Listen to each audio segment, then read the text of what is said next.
Ink-a-dink, ink-a-dink, ink-a-dink, ink-a-dink, ink-a-dink, ink-a-dink, ink-a-dink, ink-a-dink, ink-a-dink. Wow.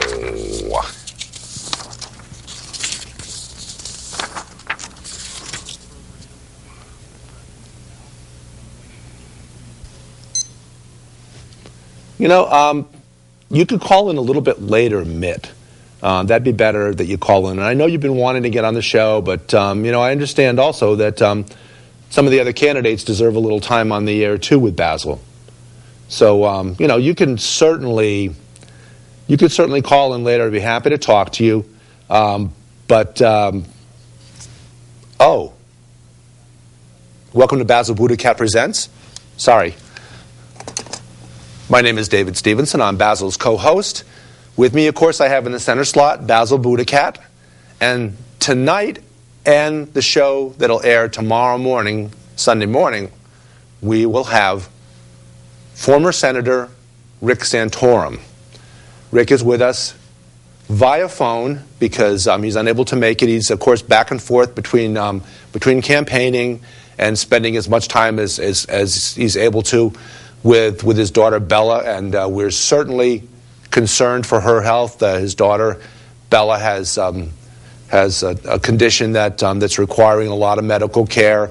It's a long-term situation, and we can appreciate, as you know, myself being a dad, and Basil's never been a dad, but he can certainly also understand that it's important for dad to be with his daughter, but at the same time, he needs to, you know, if he's got a task at hand, which is running for the Republican nomination for President of the United States, that he needs to be out there also. But without further ado, again, I'm David Stevenson, Basil BuddhaCat, host of the show, and guest Rick Santorum. We're going to have Rick via cell phone. We're anticipating some call-ins. And let's see. I want to make sure the phone's on, because we don't want to miss any phone calls. You know, with call-in shows, you never kind of really, you never know exactly what you're going to get. You never know if anybody's going to call in, but you lay the line out there and see what we can come up with. Oh, okay, good. Basil BuddhaCat Presents. Okay. Yes, it's Mitt Romney again who's calling in, and Mitt wants to talk about that the other guys might as well leave now because he feels very comfortable and very confident that after winning Florida by a substantial margin, that he's going to be the candidate. He also notes that, as he likes to, as he has in the past, that Virginia is a two-man race, as none of the other candidates actually took the time to get on the ballot by getting the required number of signatures to get on the ballot. It's Mitt Romney versus Ron Paul in Virginia coming up. Now, Mr. Romney, there's a lot of campaigns between now and then, and I don't want to focus too much on you because we have Mr. Santorum and a lot to talk about with him. But it's been noted that you talked in a class sense the other day with a reporter from CNN and talked about how you don't worry about the rich because the rich are taken care of. They can take care of themselves. But you also noted that the poor, you don't worry too much about the poor because the poor have what you describe as being and what are generally described as being safety nets. They have a safety net to protect them from the horrors that can happen when you're not well off. Now, I didn't really understand how you did not address the notion that there are many, many, many more poor that have joined the ranks of the poor, not just since the August 2008 fallout from the bank, which happened right at the end of the Bush administration, but certainly even going back through the Bush administration, the full 8 years of that, even going back through the Clinton administration, where a lot of laws were changed in terms of what people had to do in order to collect any kind of public assistance. They had to, find themselves a job doing something, and they had to do a lot of things in order to qualify for what we used to call welfare. But it seems like it's a little heartless on your part. Yeah, yes, I think heartless is a fair word to use when you talk about how people are really hurting very bad right now. And well noted that that the rich are pretty well taken care of. They become certainly, as a reflection of the overall economy, they become richer over the last 12 years. Certainly since Glass-Steagall was overturned in December of 2000, right as President Clinton was leaving office and right before President Bush was coming into office. But I think it's important to note that certainly the rich have, if nothing else, they have their golden parachutes. They have we have a lot of people that have gotten rich, yourself included, via investing in companies. But we won't go into that right now. We will save that for when you come on the show. Thank you very much. Okay. Now, we have us, as I mentioned, with us Rick Santorum. And Rick, Senator Santorum, he's a former senator from Pennsylvania, has been back and forth from the campaign trail back home to be with his daughter, Bella, who's doing very poorly health-wise. She's got some long-term illnesses that any parent would certainly be strucken with and saddened by. And we're all feeling that we're all hoping that she does well, and we're praying for her and hoping that that everything works out with her. And while he's taking care of running for president, and I don't disparage, and I just okay, yeah. Basil's becoming more adept at stepping into the conversation than he had been over the first 6 shows. The last 2 shows, which we did last week with Nyuk Gingrich, Basil stepped into the conversation quite a bit more. Yeah, Basil says that as he considers himself to be a devout Christian as well as a Buddhist, that's Christian religiously and a Buddhist philosophically, he feels a strong sense of the importance of supporting former Senator Santorum about his daughter and wishing her the best. And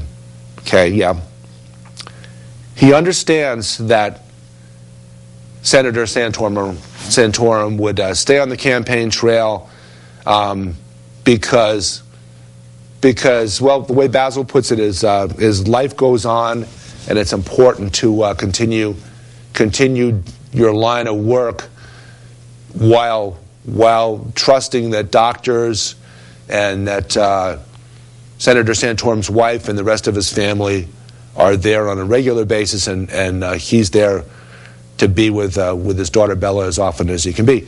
Now, I'm going to be on the phone with Senator Santorum. Okay, former Senator Santorum, you want me to call you Rick? That's fine. Okay. Now, it seems like, looking at the race so far on the Republican side for president, that the Republican Party has kind of been split 3 ways. You have the libertarians, which are the folks that are for the most part supporting Ron Paul. You have the corporate folks, which are well, depending upon a lot of them, the neoconservative corporate folks are seeming to lean a little bit more towards Nyuk Gingrich, and the traditional Republican corporate people are leaning towards Mitt Romney, and he has a fair lead in terms of delegates at this point. He was about even with former Speaker Gingrich at about 20 apiece, and I think the actual count now is with Florida being a winner-take-all state. He has, I believe, 73 delegates, and I think former Speaker Gingrich has in the 20s, and you have a few because you actually did in fact win Iowa by a small percentage, but you did in fact win. That was not winner take all. So you got a portion of the delegates there, and Representative Ron Paul has some additional delegates. But at this point, we're going into some more of the southern states, more of the Bible Belt states, where I would imagine you should probably expect to do much better. While at the same time, former Speaker Gingrich is looking to those same groups to get support from. Now, have you lined up any additional people that have come out in favor of you? Because I know that former Speaker Gingrich has received the what, Basil? Okay. Now, as you know from previous shows, I have to translate for Basil because Basil doesn't speak English. Basil, when he became a close friend of my show, Progressive Soups, my show's good friend John Kusumi, who's head of the Chinese democracy movement, when Basil friended him on Facebook, and of course you'll find Basil on Facebook, Basil BuddhaCat on Facebook, and you'll also, if you Google, Basil does a lot of, okay Basil, I'll get to that in a second. I want to make sure that the folks are up to date on this. That if you Google Basil BuddhaCat and any of 3 news outlets, one of them being the Washington Post, second one being Newsmax, and the third being Conservative Byte, and that's B-Y-T-E, Conservative Byte, you'll find that Basil blogs there quite a bit. I help him a little bit with his spelling and with his typing, because as Basil was noted, Basil suffers from having a keyboard on the computer, which is certainly not fair at all to cats. It makes it very difficult for Basil with what he describes as being his furry galumpy paws to actually type. So I'll type for him, and I'll type and I'll help him with his spelling a little bit also. But at any rate, so yes, Basil.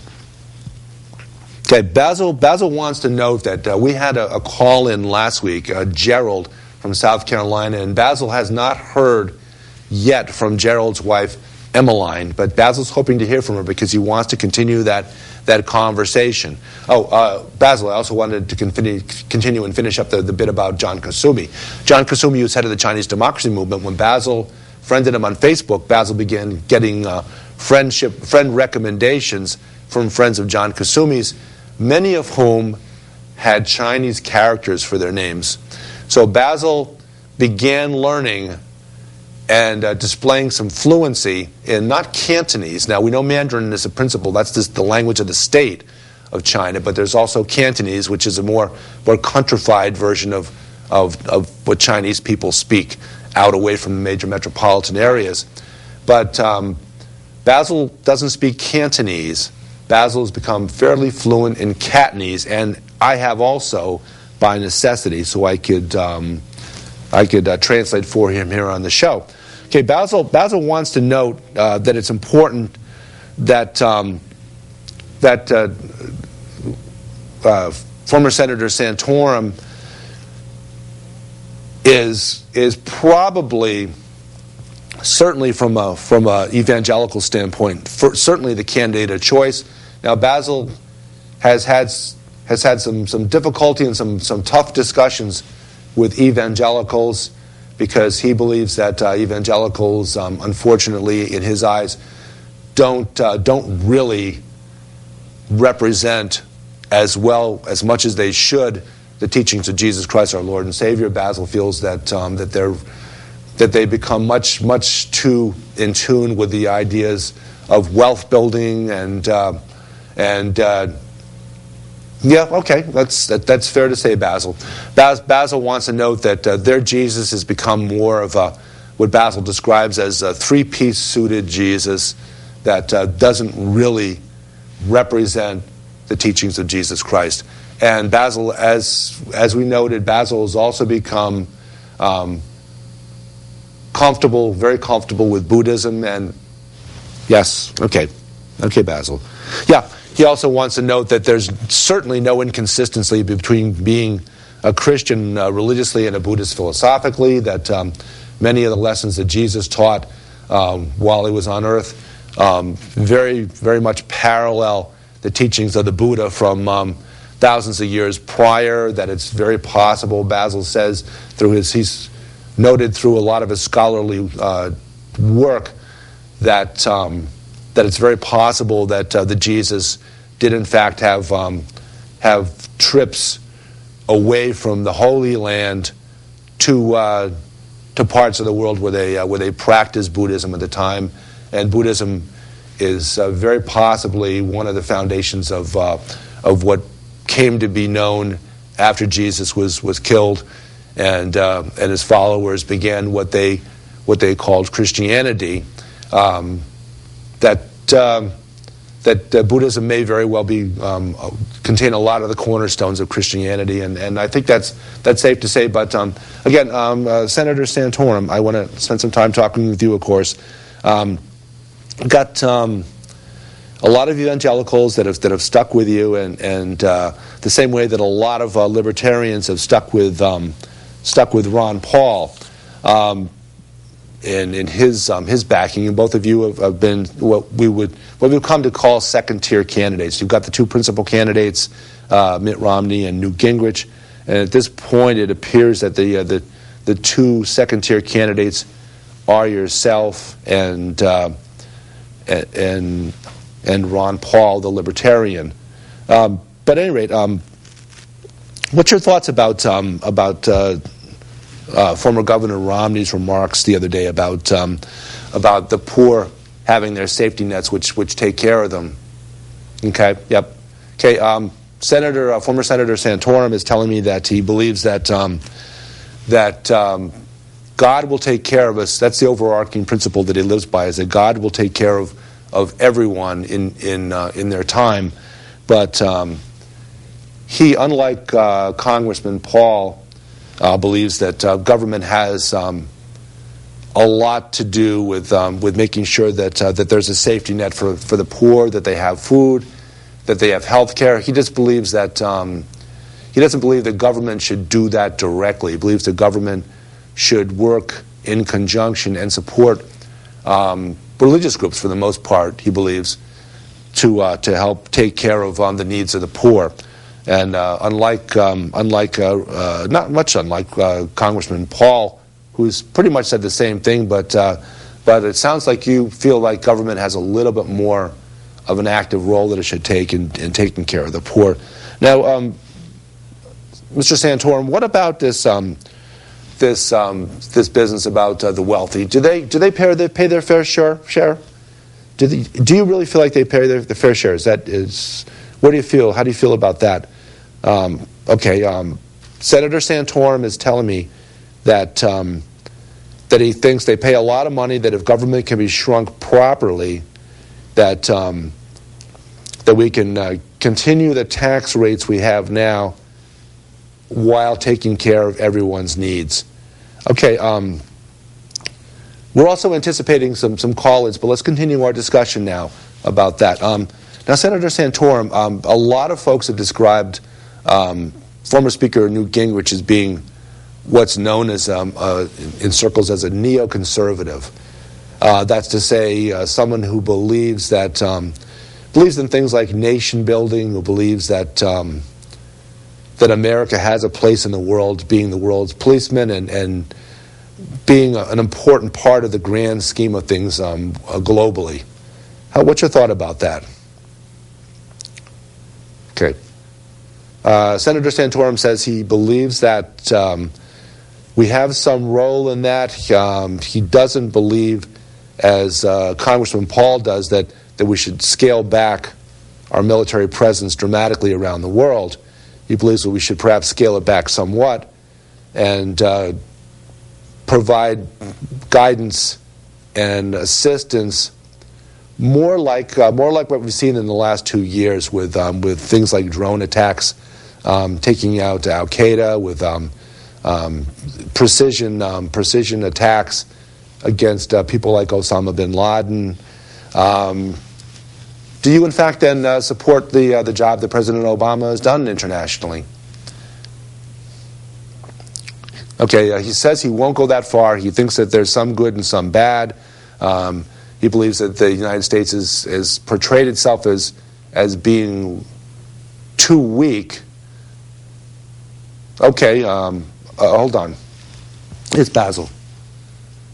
Basil says he takes a lot of offense at that also. He thinks he doesn't like the notion of drone attacks against what turns out to be, in a lot of cases, civilian populations. He understands that it was a fair thing to do to take out Osama bin Laden, although Basil would have much preferred to, because Basil doesn't believe in... He's a very strong advocate of thou shalt not kill, not just in the old Hebrew sense where there were 20 different ways of interpreting kill, but he believes that in the more Christian-like sense that you should always try to capture rather than kill, and then let justice take care of determining the situation. But he's it's important to note that Basil is absolutely inalterably opposed to the death penalty. That he doesn't believe killing is right. That societies that our government representing us, that societies should not kill anyone. Okay, we'll put you on hold for a second, Mr. Santorum. We have a call in. Hold on. Basil BuddhaCat presents. Hello. Oh, okay. We have a call in from a woman in Gainesville, Florida. May I ask your name? She says her name is Corazon. She lives in Gainesville, Florida, and she is. How would you describe yourself politically, Corazon? She says she's considers herself a member of the Democratic Party, and very, very pleased overall with the job that President Obama has done. Okay, well, that's good to know as a background for any remarks you have to make about either Senator Santorum or the Republican Party and their candidates in general. What would you like to do you have a question for Senator Santorum? Okay. Because Corazon says that she's originally from the Philippines. She lives in Gainesville, Florida now. She's a citizen by means of marrying an American citizen. She says that in the Philippines, the United States presence was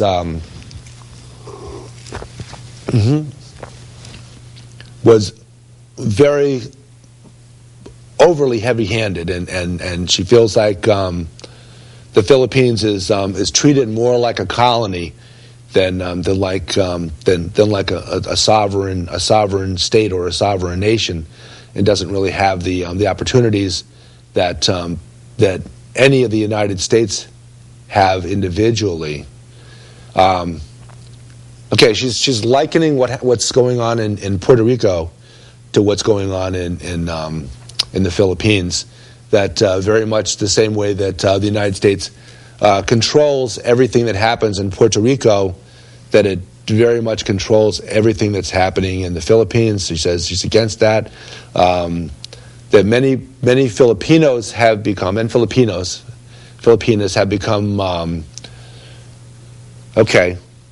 have become used to being treated like a colony and had their decisions made for them by Washington, but a lot of the young folks in the Philippines long for either statehood or having the opportunity to be their own sovereign nation. Okay, do you have a question for Senator Santorum? No, she says. Just wants to pass along, Senator Santorum. She just wants to pass along that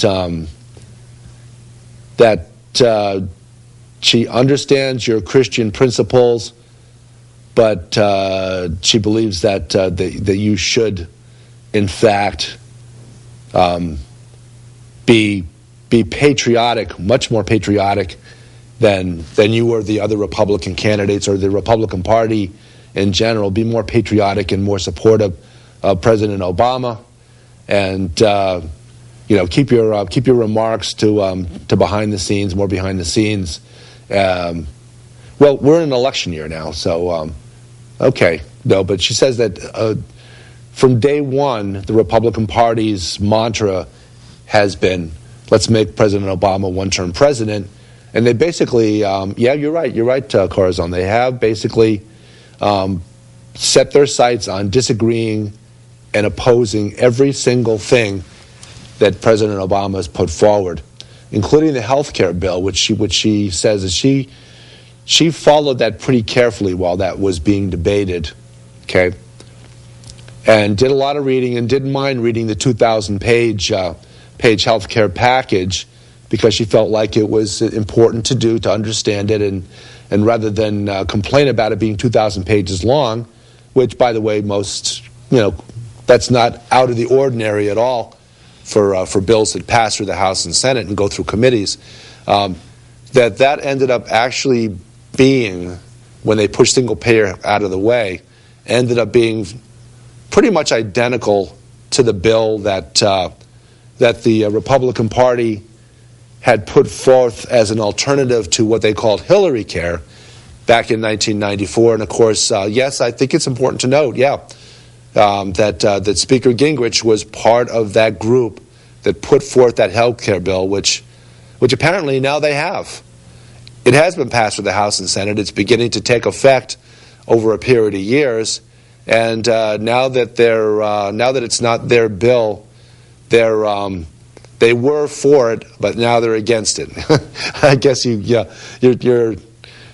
taking off on a bit of snarkiness that we see in a lot of conversations now about people being for something before against it, or being against it before they're for it. But at any rate, thanks for calling. I'm going to get back on the phone with Senator Santorum and get a couple more remarks in here from him before we sign off. And then we'll be back with a second show Sunday morning, 10:30. Thanks. Thanks for calling. Okay. Senator Santorum, you still there? Okay, good. Now, we were talking about these three very divergent groups within the Republican Party that are fighting against one another in the primaries. That yourself being an evangelical Christian, and Basil twitched his whiskers again when you said that, because you understand that Basil has a different view of Christianity than you do. Not diametrically opposed by any means, but a much more Jesus would be representative of the poor kind of attitude towards Christianity. So, but at any rate, also the neoconservatives, which former Speaker Gingrich seems to represent, and the mainstream Republicans who are looking to the candidate that apparently can muster the most money to run advertisements. Do you think that's been a part of the news media's focus on former Governor Romney? Yeah. He says he feels that a lot of it revolves around money nowadays, and he's been slow in gathering up money, but he thinks that it's important to note that that people should vote their conscience and their beliefs rather than vote for the guy that has the most money and can run the most advertisements. And Senator Santorum says he's felt a lot of the brunt, along with those negative ads, along with Speaker Gingrich, and before that Ron Paul, and before that Herman Cain back in Iowa. Okay, we're gonna break off there right now, and we're gonna come back and do a second show for our Sunday morning broadcast. This has been Basil BuddhaCat Presents.